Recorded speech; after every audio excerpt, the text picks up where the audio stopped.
Kining panahon nga ang putling ebanghelyo gihagis sa mga hiwi nga pagtulunan. Kinahanglan mo barug ang mga tinun-an ni Kristo sa pagpakigbisog sa paglaban sa pagtuo, nga magkausa ug alang sa tanang panahong gihatag sa Dios ngadto sa iyang katawan. Maoy hinungdan nga namugna kining tulumanon ang putling ebanghelyo. 30 minutos nga pagsabwag sa tinuod nga ebanghelyo. Kauban ni Pastor Jeremias Hangad, ang putling ebanghelyo. Tulumanon nga gihatod kaninyo sa Herald of Grace Radio Ministries Philippines. Ang putling ebanghelyo. Ang putling ebanghelyo.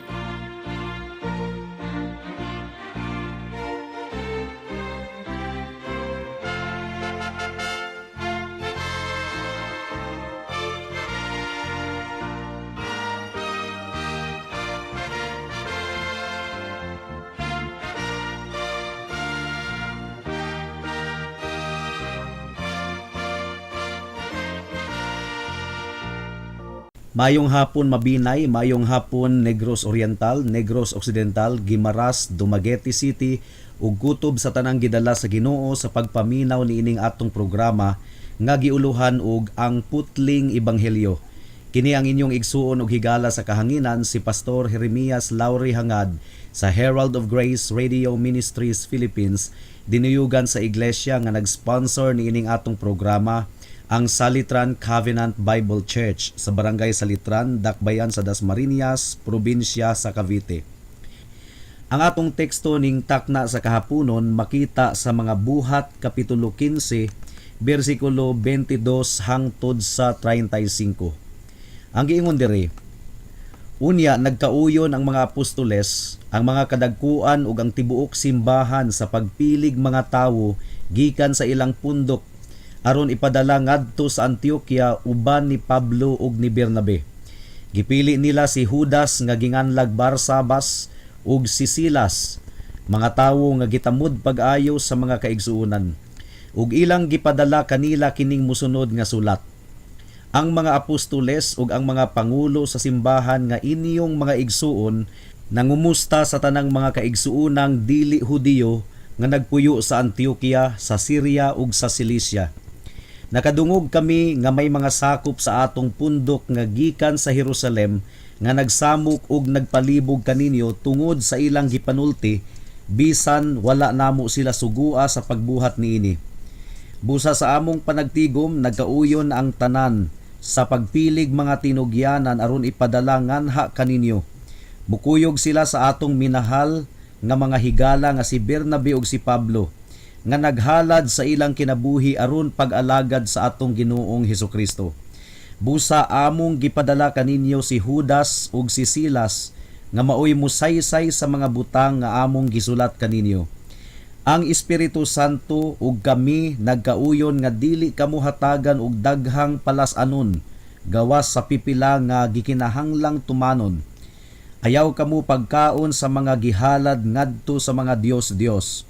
Ayaw pagkaon sa dugo o sa mananap nga gituok, ug likayin ninyo ang salawayong pakighilawas. Kung likayan ninyo kining mga butanga, matarong ang inyong gibuhat. Pag-ayo-ayo kamo. Unya ilang gipagikan ang mga tinugyanan ug nangadto sa Antioquia, ug gitigom nila ang tanang magtutuo ug gihatagan sa sulat. Sa pagkabasa sa mga tawo sa sulat, nangalipay sila pag-ayo tungod sa makapadasig nga mga pulong. Ug si Judas ug si Silas nga mga propeta mihatag og mga pakigpulong ngadto sa mga kaigsuonan, ug kini nakapadasig ug nakapalig-on kanila. Taud-taud silang nagpabilin didto ug tapos niini gipagikan sila sa mga kaigsuonan uban sa mga panghinaot sa kalinaw ug namalik sila ngadto sa nagpadala kanila. Si Pablo ug si Bernabe nagpabilin og dugay-dugay sa Antioquia, ug didto inabagan sa uban, nagtudlo sila ug nagwali sa pulong sa Ginoo.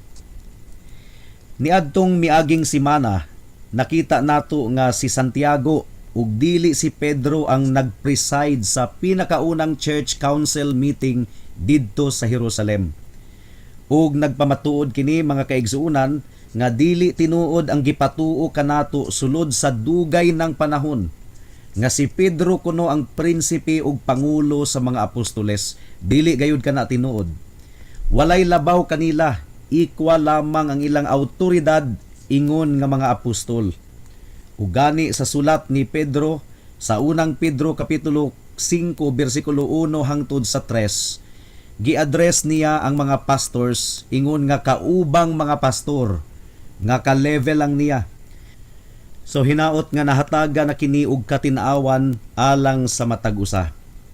Ang konklusyon ug paghukom ni Santiago mga kahigalaan, human niya mapaminawan ang tanang mga argumento ni Pablo ug ni Bernabe ug ni Pedro, inubanan sa pagtandi sa balaang kasulatan labaw sa tanan, mao nga dili na pabugatan pa ang mga hintil pinaagi sa pag-require kanila nga mutuman sa mga seremonyas sa mga Hudiyo. Partikularmente ang pagtuli, dili na kinahanglang i-impose pa ngadto sa mga hintil isip requirement alang sa kaluwasan. Apan bisan pa niining tanan, adunay gipakanaog nga desisyon ang konseho nga angayng pagalikayan sa mga hintil. Unsa man kadto, adunay upat nga ginadili. Una, ang pagkaon sa mga pagkaon nga gihalad sa mga Dios-Dios. Ikaduha, ang pagpanapaw. Ikatulo, ang tanang mga hayop nga tinuok. Ug ikaupat, ang pagkaon og dugo. Ug kung inyong nabantayan mga kahigalaan, giapil ang pagdili sa pagkaon og dugo. Ngano man kaha? Tungod kay alang sa kasayuran sa tanan, ang pagkaon og dugo usa ka karaan na kaayo nga pagano nga practice sa tibuok kalibutan. Bisag asa mong tribo mo adto, aduna gayoy mga ritual sa dugo. Tinuod gipasabot ni Santiago nga ang mga hintil dili kinahanglang magpakahudiyo, apan kinahanglang biyaan nila ang ilang pagkapagano kung mopailalom sila sa pagkadiyos ni Kristo. Ug usa sa posibleng pangutana niini mao nga, pastor, di ba gihinluan na sa Ginoo ang tanang matang sa pagkaon? Apan mga kahigalaan, dili man pagkaon ang dugo, dili gyud pagkaon ang dugo. Bisan gani sa mga pagano, dili gayud pagkaon ang dugo. Ila kining ginainom o gipatulo sa ilang mga ritual, mga padugo. Apan wala gayud nila isipa nga ang dugo pagkaon. Ikaduhang pangutana, pastor, di ba duna na kitay Christian liberty o kagawasan isip Kristohanon? Well mga kahigalaan, kining mga ginadili nga nakalista diri sa Buhat Kapitulo 15, sama sa pagkaon ug mga hinalad sa mga Dios-Dios, imoralidad nga pagpakighilawas, pagkaon og tinuok nga hayop ug dugo, dili kini Christian liberty. Kung mabantayan ninyo, ang mga pagkaong ginadili nga nakalista dinhi katupong sa imoralidad nga pagpakighilawas, mao nga dili gayud kini Christian liberty. Kinahanglang likaya nato kining mga butanga. Adunay tulo ka punto ang atong pamalandong ning takna sa kahaponon. Una, ang sumbanan nga modelo sa mga pulisiya ug kahapsayan sa simbahan. Ikaduha, ang insaktong pagsabot sa misteryo sa bag-ong kasabutan. Ug ikatulo, ang modelo alang sa ministeryo sa pagkapastor. Mudangat na kita sa unang punto, ang sumbanan nga modelo sa mga pulisiya ug kahapsayan sa simbahan. Mga kahigalaan, dili sayon ang pagdumala sa simbahan ni Kristo. Apan nahasulat ang tanan sa Biblia kung unsaon nato pagpadagan ang simbahan ni Hesukristo. Dili pwedeng magbuot-buot kita sa pamaagi sa pagpadagan sa iglesia tungod kay giprovide na sa Ginoo ang tanan sa iyang pulong. Insulto alang sa Dios mga kahigalaan kung dili nato kini sundon. For example, kung adunay mga desisyon nga buhaton sa iglesia, unsa may mga laka nga atong sundon. Atong basahon ang bersikulo 22. Ang giingon dire, unya nagkauyon ang mga apostoles, ang mga kadagkuan ug ang tibuok simbahan sa pagpilig mga tawo gikan sa ilang pundok aron ipadala ngadto sa Antioquia uban ni Pablo ug ni Bernabe. Gipili nila si Judas nga ginganlag Barsabas ug si Silas, mga tawo nga gitamud pag-ayo sa mga kaigsunan.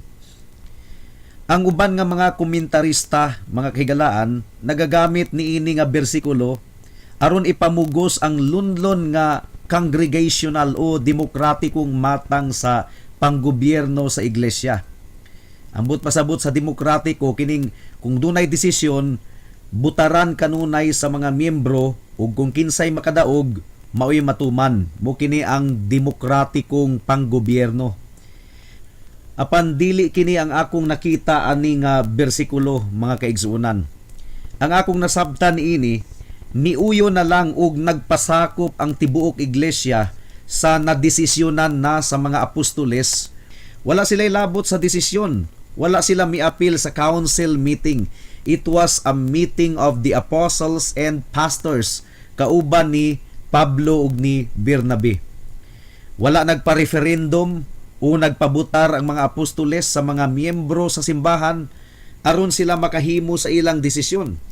Instead, masabtan na lang nato sumala sa dagan sa mga panghitabo nga ila na lang nga gipasabot sa kongregasyon kung giunsa nila pagmugna ang maong desisyon sumala sa gibatbat ni Santiago nga gipasikaran sa pulong sa Ginoo ug sa paggiya sa balaang espiritu.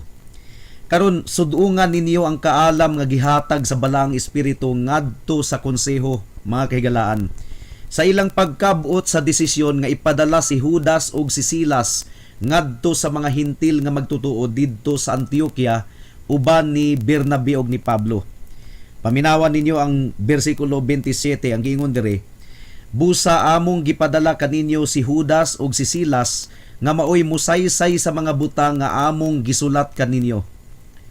Aron malikayan ang posible nga akusasyon batok kang Bernabe ug kang Pablo nga nagmugna-mugna lang sila og sulat gikan sa mga apostoles ug mga kadagkuan sa iglesia sa Jerusalem, ilang gipadala si Judas ug si Silas aron magsaysay usab sa susamang mga butang nga anaa sa sulat sa ilang baba mismo. Matud pa sa bersikulo 32, si Judas ug si Silas mga propeta usab, ug sila mihatag og mga pakigpulo ngadto sa mga kaigsuonan ug kini nakapadasig ug nakapalig-on kanila. Kining duruha, mga kaigsuonan, nagrepresentar sa duha ka grupo sa simbahan didto sa Jerusalem. Si Judas nga posible nga igsuon ni Jose nga nahisgutan sa kapitulo 1 bersikulo 23, nagrepresentar sa grupo sa mga Hudiyo, ug si Silas nga usa ka Romano nagrepresentar sa mga Helenista ug mga Hintil. So unsaon man nato pagtagi kining mga detalyeha when it comes to church decisions? Ang tubag, sa mga desisyon nga adunay klaro kaayo nga basihan sa Biblia, pwede nang desisyonan sa mga pastors ug ipasabot na lang sa mga miyembro uban ang pagputlo og mga bersikulo sa Biblia isip awtoridad sa maong desisyon. Apan sa mga butang nga adunay kalabutan sa Christian liberty, sama sa budgeting ug uban pa, maayo ra pod nga apilon ang mga miyembro sa pagbutar kung unsa ang ilang pilion. Ug nagtuo ko nga sa pagpili kang Judas Barsabas ug kang Silas, ingon nga mga representante sa simbahan sa Jerusalem nga mukuyog kang Pablo ug Bernabe sa Antioquia, apil ang tibuok iglesia sa maong desisyon. Apan ang desisyon sumala sa gipasabot ni Santiago, walay labot ang mga miyembro ni adto. This means that the church government is a mixture of federalism and democracy. Ikaduhang example sa decision making sa sulod sa iglesia, mao ang pagpadala og mga misyonero aron moadto sa ubang dapit aron manangyaw sa pulong sa Dios ug magtukod og simbahan. Unsa may mga pamaagi sa pagbuhat niini? Atong basahon ang bersikulo 24. Ang giingon diri, nakadungog kami nga may mga sakop sa atong pundok nga gikan sa Jerusalem nga nagsamok ug nagpalibog kaninyo tungod sa ilang gipanulti bisan wala namo sila sugua sa pagbuhat niini. Makita nato sa bersikulo 24, mga kahigalaan, nga sa pagpasabot nila sa tumong sa ilang sulat, ang konseho nagpasabot mahitungod sa issue sa leadership. Kung lehitimo ba kini o dili lehitimo. Kadtong mga gikan sa simbahan sa Jerusalem nga mikalit lang og tungha didto sa simbahan sa Antioquia ug nanudlo sa mga miyembro og pagtulunan nga nakapalibog kanila tungod kay ila mang gi-require ang mga hintil nga magpatuli aron sila maluwas. Dili kadto autorisado sa mga apostoles ug sa mga pastor sa Jerusalem. Mao nga makusganon gayod nga gikondenar sa konseho ang ilang pagtulunan ingon nga nakapasamok sa mga hintil nga magtotoo.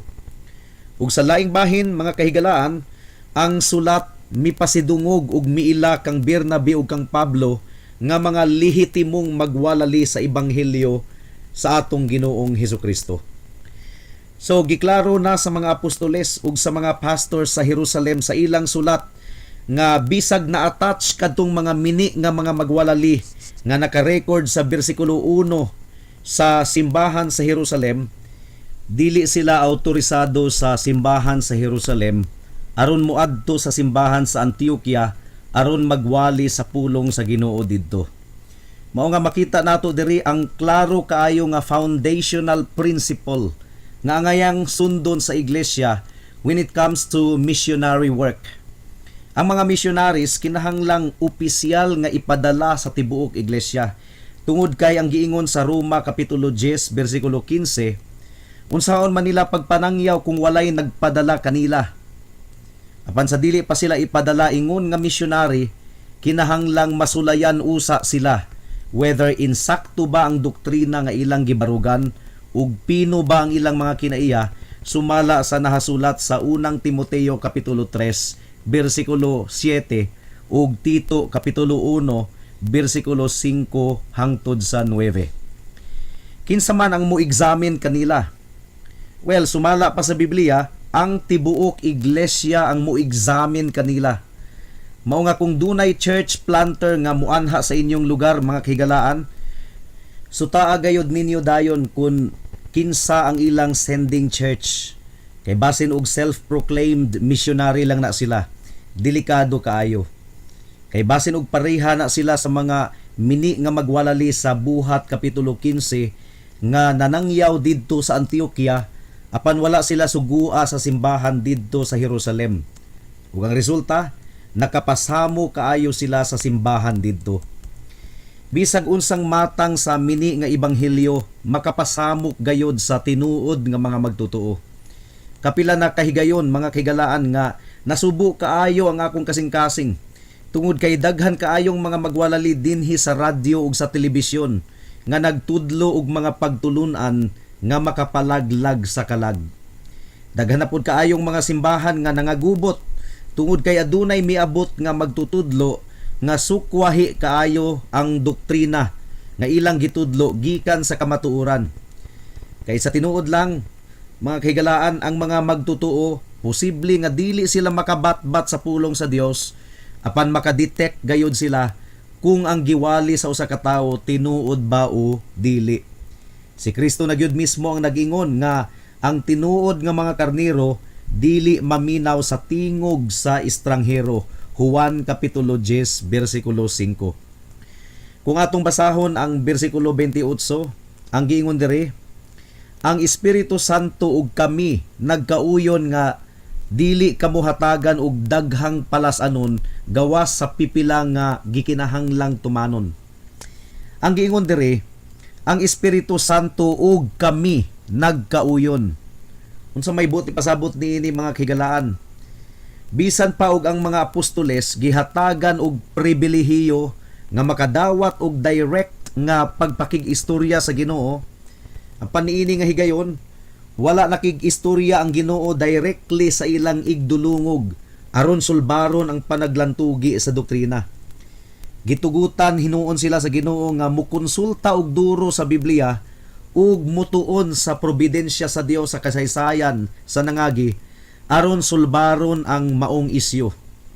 So sa kinatibuk ang panghitabo didto sa meeting sa konseho didto sa Jerusalem, nagaagad lamang gayud sila sa leading sa balaang espiritu aron makabot nila ang maalamon nga desisyon. Mao nga tulumanon gayod sa tanang mga pastor nga mutuon gayod og duro sa Biblia aron dili sila magpataka og decide sa mga butang nga angayng desisyonan. Mudangat na kita sa ikaduhang punto, ang insaktong pagsabot sa misteryo sa bag-ong kasabutan.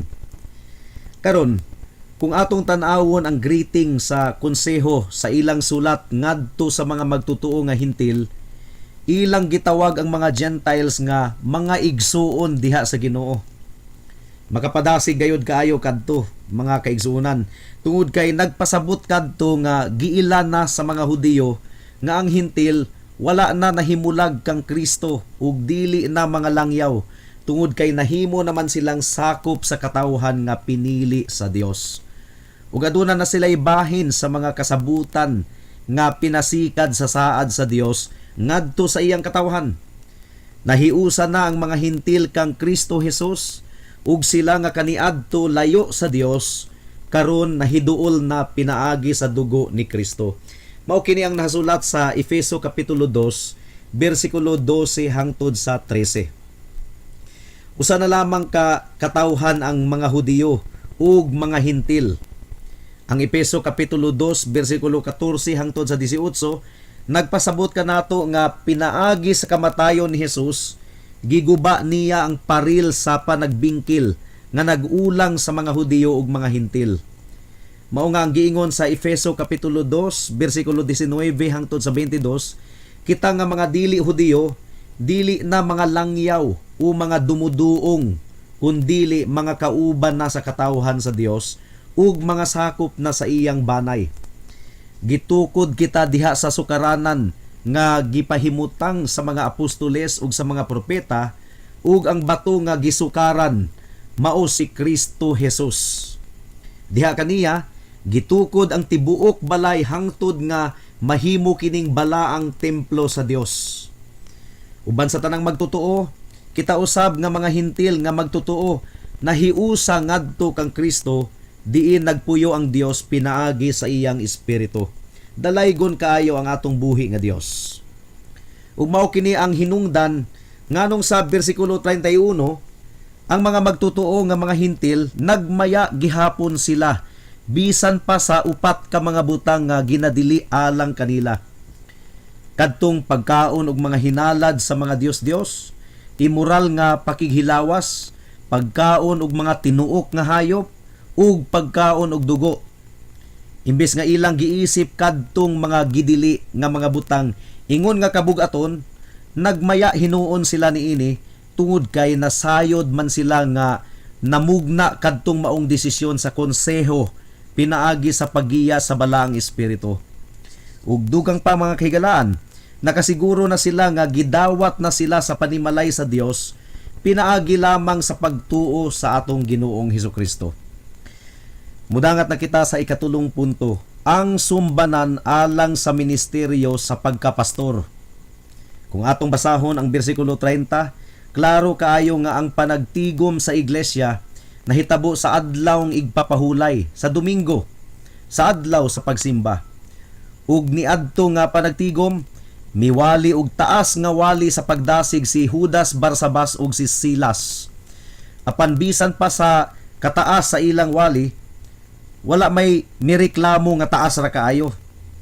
Ambot lang kano kung kana nga attitude nga magmaya sa wali sa pulong sa Ginoo bisag unsa pa kataas, anaa pa ba kana nga attitude sa mga iglesia karon?